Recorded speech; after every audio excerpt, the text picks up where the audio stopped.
Hallelujah. देवाच्या वचनामध्ये जाण्याच्या आधी आपण प्रार्थना करूया. प्रभूजी पिता परमेश्वर, तुझ्या नावाला आज आम्ही धन्यवाद देतो की तुझं वचन ऐकण्याची तू संधी आम्हाला दिलीस. प्रभू, केवळ वचन ऐकणारे नव्हे तर वचनाप्रमाणे चालणारे तू आम्हाला बनव. तुझं वचन समजण्यासाठी पवित्र आत्म्याचं मार्गदर्शन आणि सहाय्य आम्हाला लाभू दे, अशी प्रार्थना आम्ही करतो. येशूच्या नावात मागतो म्हणून तो ऐक. आमेन. आज आपण आयुष्यातला सगळ्यात महत्त्वाचा विषय जो आहे तारण, त्याविषयी आपण आज पाहणार आहोत. आणि मी काही वचनं वाचतो. पहिल्यांदा 1-2 वचनं मी वाचतो.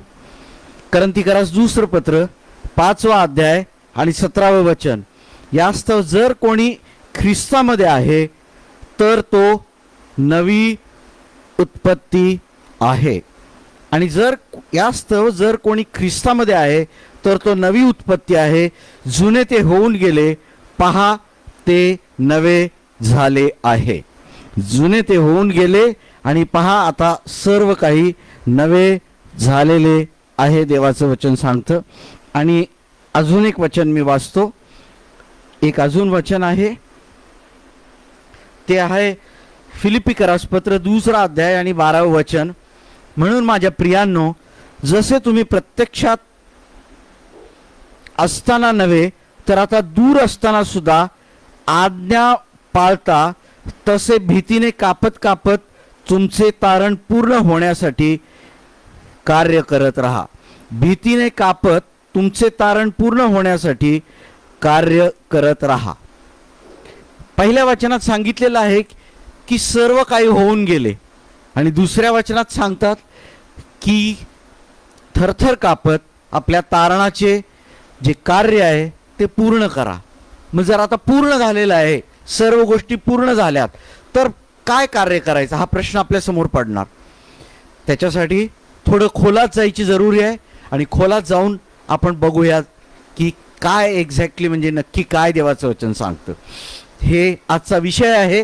तारण, नवीन जन्म, उद्धार, मुक्ती, एकच अर्थाचे सर्व शब्द आहेत. तारणाविषयी आज आपण बघणार आहोत. तर सगळ्यात पहिली गोष्ट आहे, देवाचं वचन सांगतं की प्रारंभाची किताब किंवा उत्पत्तीचं पुस्तक 1ला अध्याय 26वं वचन. देवाने मनुष्याला आपल्या प्रतिरूपात बनविले. आता देवाने मनुष्याला आपल्या प्रतिरूपात बनवले, म्हणजे जसा देव आहे तसे देवाने आपल्याला बनवले. साधा साधा अर्थ आपण काढू. त्याचा अर्थ काय? समजा अमेरिकन लोक किंवा इंग्लंडमधले लोक किंवा युरोपियन लोकांनी जर हे वचन घेतलं, कसे असतात ते? गोरे असतात, सोनेरी केस असतात. ते म्हणतील देव गोरा आहे, त्याचे केस सोनेरी आहे, देव दिसायला सुंदर आहे.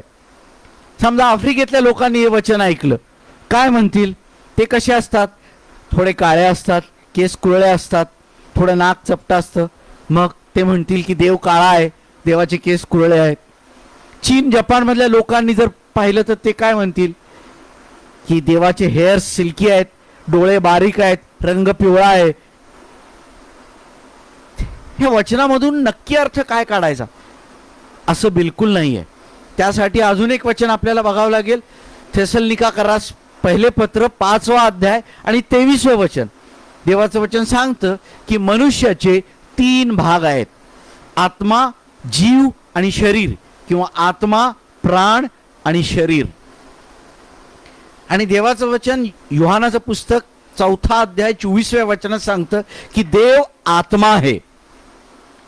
मग देव जर आत्मा आहे आणि देवाने आपल्याला त्याच्या प्रतिरूपाचं बनवलं, तर आपण कोण आहोत नक्की? आपण आत्मा आहोत. 3 भाग आहेत, आत्मा, जीव आणि शरीर. सगळ्यात महत्वाचा भाग म्हणजे आत्मा आहे.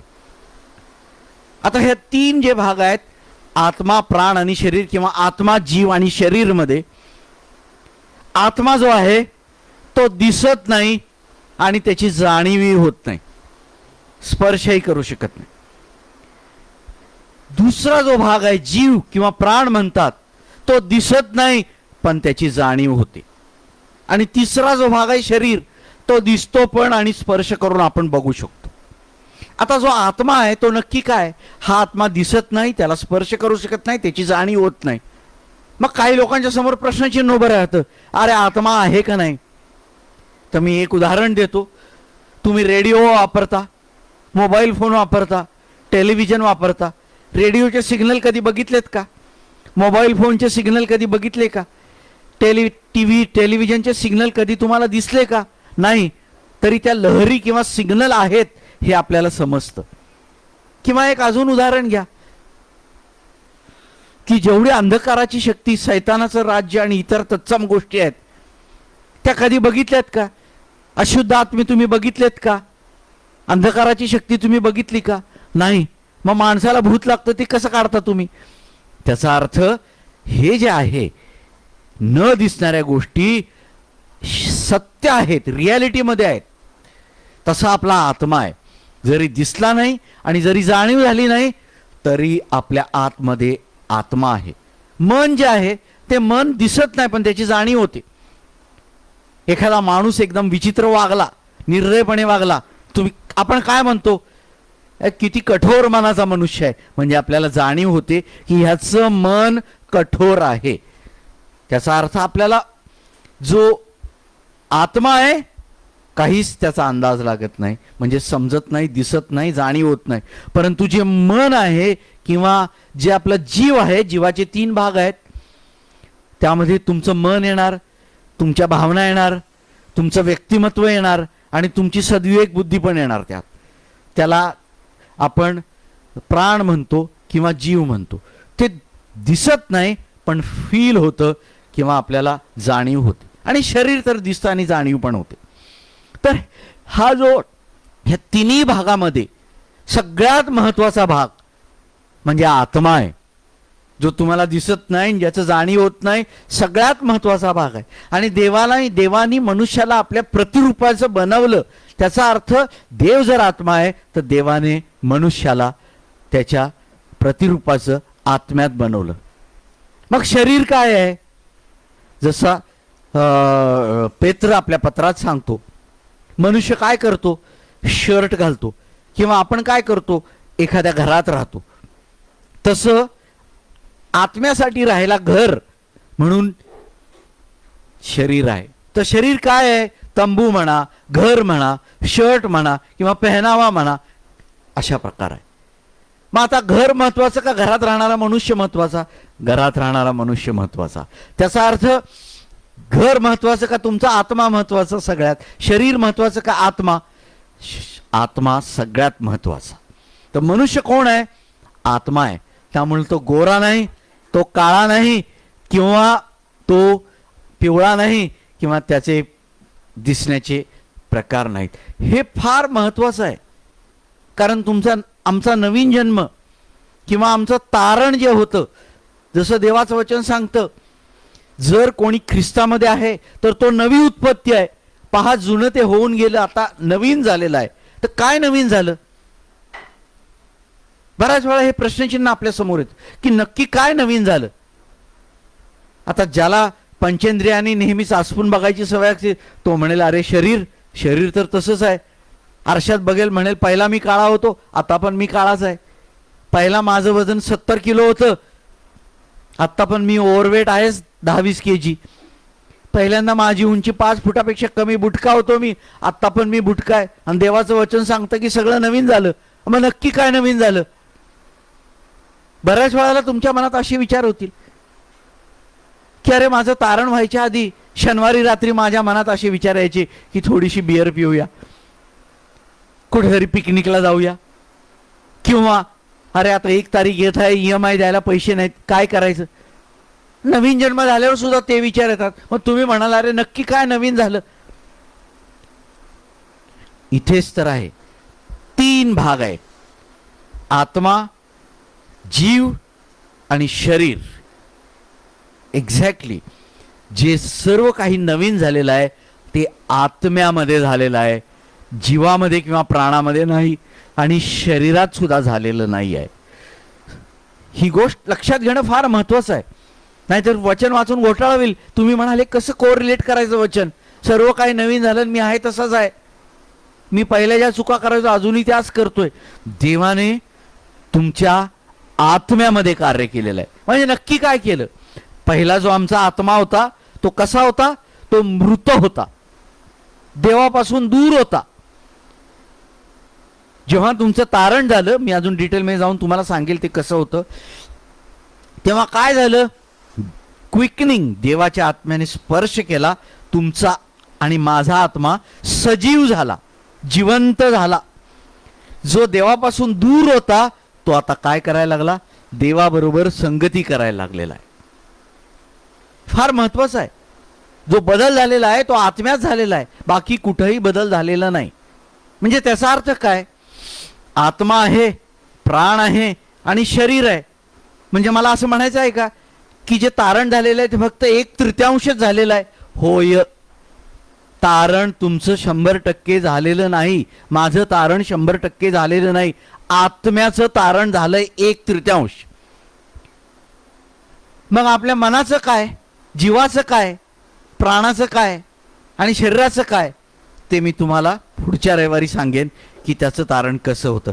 आज फक्त आपण काय बघूया? आज फक्त एवढं बघूया की तारण किंवा उद्धार किंवा नवीन जन्म म्हणजे काय आणि त्याचे 3 भाग कुठले कुठले, त्याचे 3 भाग आहेत. आमेन, हालेलुया. पहिला भाग फक्त आज आपण बघणार आहोत.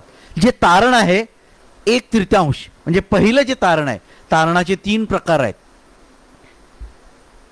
पास्ट म्हणजे भूतकाळ, प्रेझेंट म्हणजे वर्तमान काळ आणि फ्युचर म्हणजे भविष्यकाळ. पास्ट म्हणजे काय? पास्ट म्हणजे भूतकाळ, जे तुमचं झालेलं तारण आहे. म्हणजे ते काय आहे? इन्स्टंटेनियस, तात्काळ झालेलं तुमचं तारण आहे.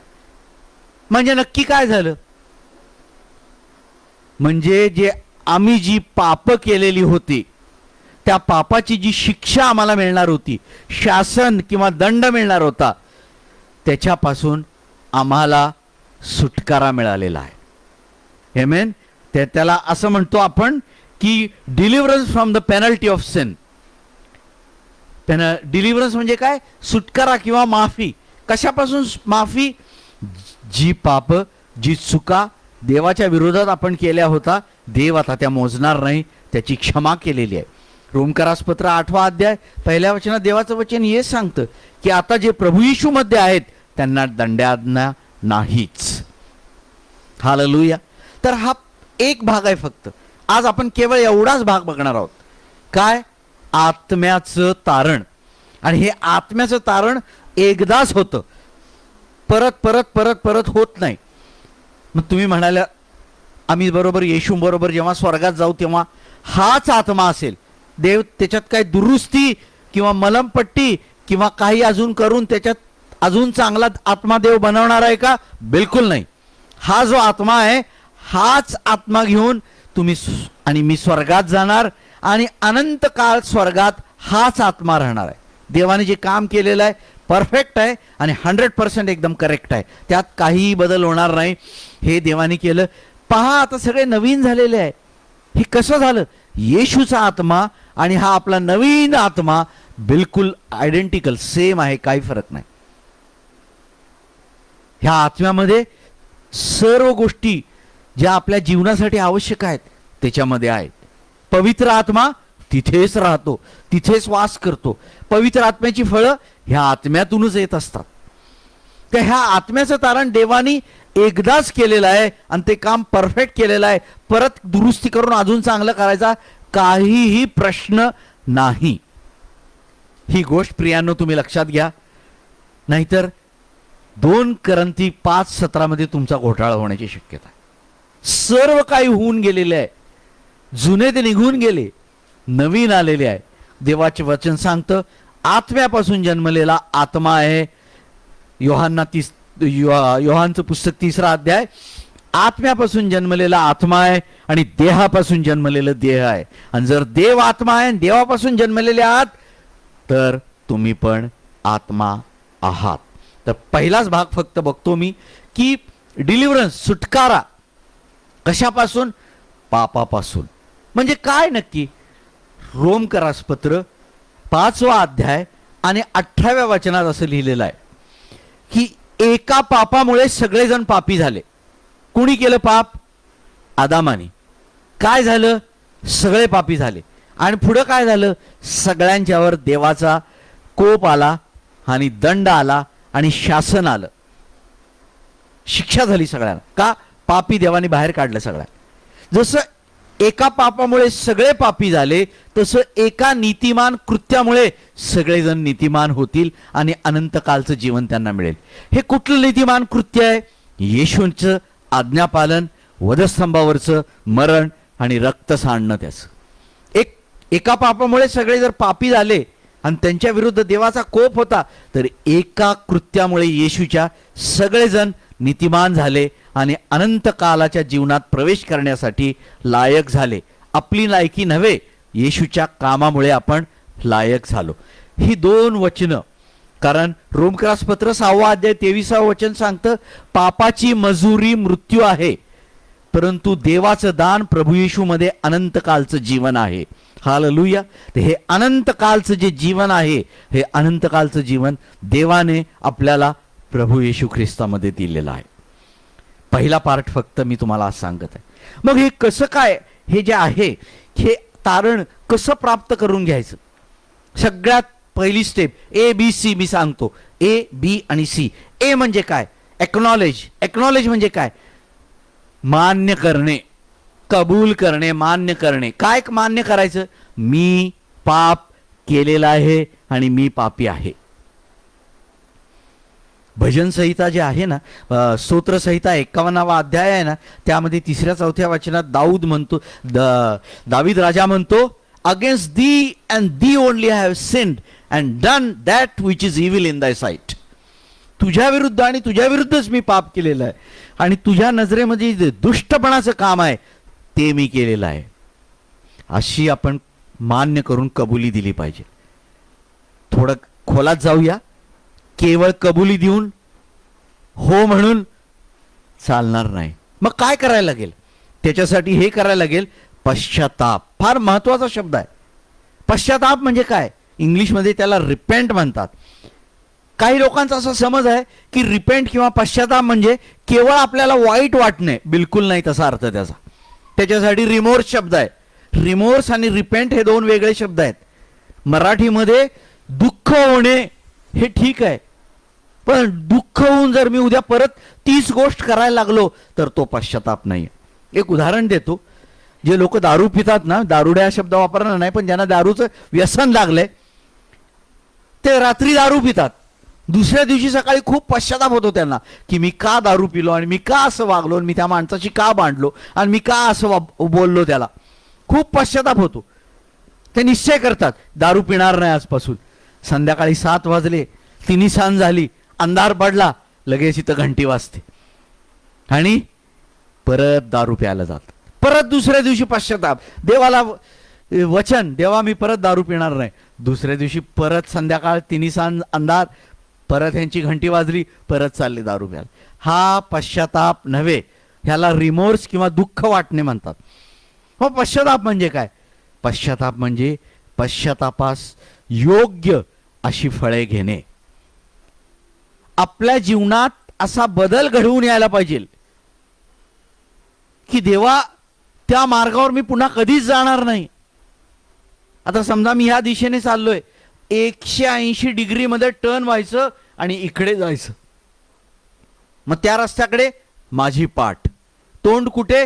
ह्या साईडला. पहिला कुठे जात होतो? असा. आता कसा जातो? असा. ह्याला पश्चाताप. पुन्हा कधीही त्या मार्गावर न जाणे.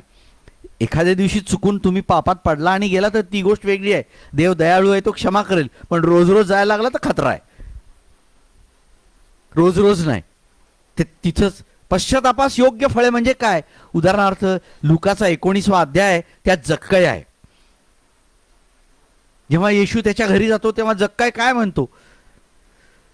मी आपले अर्धे द्रव्य, द्रव्य म्हणजे पैसे, गरीबास देईन आणि कुणाकडून कुम्हांडाने काही घेतले असेल तर चौपट परत करेन. कुम्हांडाने म्हणजे बळजबरीनं, अन्यायाने.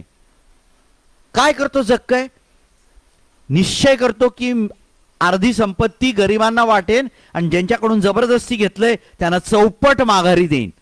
ह्याला काय म्हणतात? पश्चातापास योग्य फळे. जेव्हा आपण ही पश्चातापास योग्य फळे देतो आपल्या जीवनात येतात, त्याचा अर्थ आपण मान्य केलेला आहे की मी पापी आहे आणि आपण निश्चय केलाय की परत त्या मार्गावर जाणार नाही. ABC ना. दुसरी गोष्ट बी म्हणजे काय? बिलीव्ह म्हणजे काय? विश्वास. काय विश्वास ठेवणे? येशू माझ्या पापांसाठी मेला. मीच मरायला पाहिजे होतं वधस्तंभावर, पण कोण मेला? येशू मेला. का मेला? माझा सबस्टिट्यूट, माझ्या ऐवजी येशू मेला. दुसरी गोष्ट, येशूने जे रक्त सांडलं त्याच्या रक्तामध्ये माझ्या पापांची क्षमा आहे. त्याने जे फटके 39 खाल्ले त्या फटक्यामध्ये माझे सर्व रोग बरे झाले. हे सगळं मला करायला पाहिजे, माझ्याऐवजी येशूने केलं. फार महत्वाची गोष्ट हे कबूल करणं. मनामध्ये हे बिलीव्ह, विश्वास ठेवायला हवा. माझी काही लायकी आहे का? अजिबात नाही. सगळी लायकी कोणाची आहे? येशूची. देव येशूकडे बघतो, माझ्या पापांची क्षमा करतो. आमेन, हालेलुया. फार मोठी तसल्ली आहे. माझ्यात काहीच नाही आहे, मी काहीच करू शकत नाही. माझी धार्मिकता फाटक्या चिंध्यांसारखी आहे. आयझाया 64:4, यशाया 64:6 मध्ये लिहिलंय. पण देव येशूकडे बघतो आणि मला स्वीकार करतो. हालेलुया. फार महत्वाची गोष्ट आहे. देवाची कृपा आणि दया ही आपल्याला याच्यामध्ये समजते. सी म्हणजे काय? कन्फेस म्हणजे काय? तोंडाने बोलून कबूल करणे. पहिलं मान्य करणे, दुसरी गोष्ट विश्वास ठेवणे, तिसरी गोष्ट कबूल करणे. काय कबूल करायचं? रोमकरास पत्र 10वा अध्याय 9 आणि 10 वचन. जर तू आपल्या मुखाने कबूल करशील की येशू हा प्रभू आहे आणि जर तू त्याच्यावर विश्वास ठेवशील, जर तोंडाने कबूल करशील, लगेच त्याच क्षणी, तात्काळ, इन्स्टंटेनियसली तुझं तारण होईल. काय? येशू माझ्या पापांसाठी मेला असा विश्वास मनात धरशील आणि तोंडाने कबूल करशील, ते तारण होईल. कन्फेसचा अर्थ तोंडाने बोलणे किंवा कबूल करणे. जेव्हा ह्या 3 स्टेप, पहिलं काय? मान्य करायचं, पश्चाताप करायचा. दुसरी गोष्ट विश्वास ठेवायचा, माझ्याऐवजी येशू मेला, येशूचं रक्त आणि येशूचे फटके मला वाचवतात. आणि तिसरी गोष्ट काय? की तोंडाने, मुखाने कबूल करायचं की येशू माझ्या पापांसाठी मेलेला आहे आणि विश्वास धरायचा. लगेच तारण होतं. त्यावेळी काय होतं? प्राण बदलतो का? मन बदलतं का? नाही. शरीर बदलतं का? नाही. मग काय बदललं? जेव्हा तुम्ही कबूल केलं, तुमचा आत्म्याला देवाने स्पर्श केला आणि तो आत्मा तुमचा बदली झाला. आमेन. फार महत्वाची गोष्ट आहे. हा आत्मिक अनुभव आहे, स्पिरिच्युअल एक्सपिरियन्स ज्याला म्हणतात, तो अनुभवायचा असतो. आता पुढच्या मुद्द्यावर आपण जाऊया, तिसऱ्या. मग हे कसं काय नक्की समजणार की आमचा उद्धार झालेला आहे? तुमच्याजवळ काय पुरावे आहेत का? तुम्ही म्हणणार हो, पुरावे आहेत. जेव्हा तुम्ही पश्चाताप कराल, येशूचा स्वीकार कराल, तारण होईल आमचं. जेव्हा माझं तारण होईल तेव्हा एक असीम शांती, एक नवीन प्रकारचा आनंद माझ्या मनामध्ये येईल. कुठल्या प्रकारचा आनंद? जेव्हा लोकांचे पैसे, द्राक्षरस आणि धान्य वाढतं तेव्हा जो आनंद येतो तसा आनंद नव्हे. हा एक वेगळाच आनंद आहे आणि हा आनंद बाहेरच्या परिस्थितीवर अजिबात अवलंबून नाही. एकदम आनंद, शांती आणि आनंद जेव्हा भेटेल, तुम्हाला समजेल की ह्या व्यक्तीचं तारण झालेलं आहे. दुसरा मुद्दा, मी तुम्हाला पुरावे सांगत आहे कसं ओळखायचं तारण झालं. काय, कसं समजणार तारण झालं? त्या माणसाचं जीवन बदली होईल. पहिल्यांदा जे पापाचे आणि मार्ग होते, अधार्मिकतेचे, दुष्टपणाचे, घाणेरडे, त्याच्याबद्दल आमच्या मनामध्ये एक घृणा उत्पन्न होईल. केवळ एवढंच नव्हे तर धार्मिकतेचे मार्ग, पवित्रतेचे मार्ग, येशूच्या मार्गाबद्दल आमच्या मनामध्ये काय उत्पन्न होईल? प्रेम उत्पन्न होईल. तिसरी महत्वाची गोष्ट पुरावे सांगतोय की जे आमचे बंधुजन आहेत, ब्रदर्स आणि सिस्टर्स, बंधू भगिनी, त्यांच्याबद्दल मनामध्ये एक प्रेम उत्पन्न होईल. तुम्ही त्यांची मदत कराल, त्यांच्या संगती वेळ घालवाल. पहिले जे तुमचे जगिक दोस्त लोक वगैरे, त्यांच्यापासून तुम्ही हळू वेगळे व्हायला लागाल आणि ह्या लोकांच्यामध्ये तुमचा आनंद द्विगुणित होईल किंवा वाढेल. आणि चौथी महत्त्वाची गोष्ट जी आहे ती काय आहे? तुमच्या जीवनात बदल होईल. काय बदल होईल? तुमच्या जीवनात असा बदल होईल की पश्चातापाची योग्य फळे येतील. जसं मी आत्ताच सांगितलं तुम्हाला की जसं जक्कईच्या जीवनात तुम्ही पाहिलं, अर्धद्रव्य गरिबांना दिलं आणि जे कुभांडाने घेतलं होतं चौपट परत केलं. अशा प्रकारचे पश्चातापाची फळं दिसतील. चौथी गोष्ट. आणि पाचवी महत्त्वाची गोष्ट म्हणजे तुम्ही येशूसाठी काय कराल? साक्ष व्हाल तुमचं जीवन, आणि तुम्ही साक्ष द्यायला सुरुवात कराल. जर तुम्ही योहानाच्या 4थ्या अध्यायात बघाल तर तिथे एक कोण आहे? शोम्रोनी स्त्री आहे. ती येशूकडे येते आणि येशूकडे आल्यावर तिचं तारण होतं. देव तिला स्पर्श करतो. काय करते ती? तिच्या गावामध्ये लगेच पळत जाते आणि काय करते? सगळ्या गावाला घेऊन येते येशूकडे. ती सांगते, अरे जो मसीहा म्हटलेला जो संदेष्ट आहे तो हाच आहे का जो मला भेटलेला आहे? चला. लगेच ती जी स्त्री आहे सर्व गावच्या लोकांना घेऊन आपली गवाही साक्ष देऊन त्यांना येशूकडे घेऊन येते. हे मेन. तिचा बाप्तिस्मा झाला होता का? नाही. ती बायबल स्टडी वगैरे घेत होती का? नाही. पण जे तारण झालं त्याचा पुरावा हा आहे की आपण येशूविषयी साक्ष द्यायला सुरुवात करतो. एक नवीन उत्साह तुमच्या मनात येशूविषयी साक्ष द्यायचा होतो. 5 मुद्दे मी तुम्हाला सांगितले उद्धाराचे. आता सगळ्यात शेवटी तुम्ही म्हणाल तारण कधी होऊ शकतं? सुगीचे दिवस संपले पण आमचे तारण झाले नाही, असं काहीही नाही आहे. ऐका, म्हणजे हे तुमच्या हातात आहे. कोरिन्थियस पत्र 6वा अध्याय 2 Corinthians 6. Behold today is the day and now is the time. Behold म्हणजे पहा, हाच आजचा दिवस आहे आणि ही आजची वेळ आहे की जेव्हा आपलं तारण होऊ शकतं. हालेलुया. काही थांबायची जरूर नाही, कारण येशू कधी येऊ शकतो. ज्यांचं तारण झालंय त्याच लोकांना येशू बरोबर जाता येईल. ज्यांचं तारण झालेलं नाहीये ते लोक कदापि येशूबद्दल बरोबर जाऊ नाही शकत. तर आज आपण तारण 1/3 फक्त बघितलेलं आहे. आत्मा, प्राण किंवा जीव आणि शरीर ह्या 3 भागातलं फक्त आत्म्याचं तारण आज आपण बघितलेलं आहे.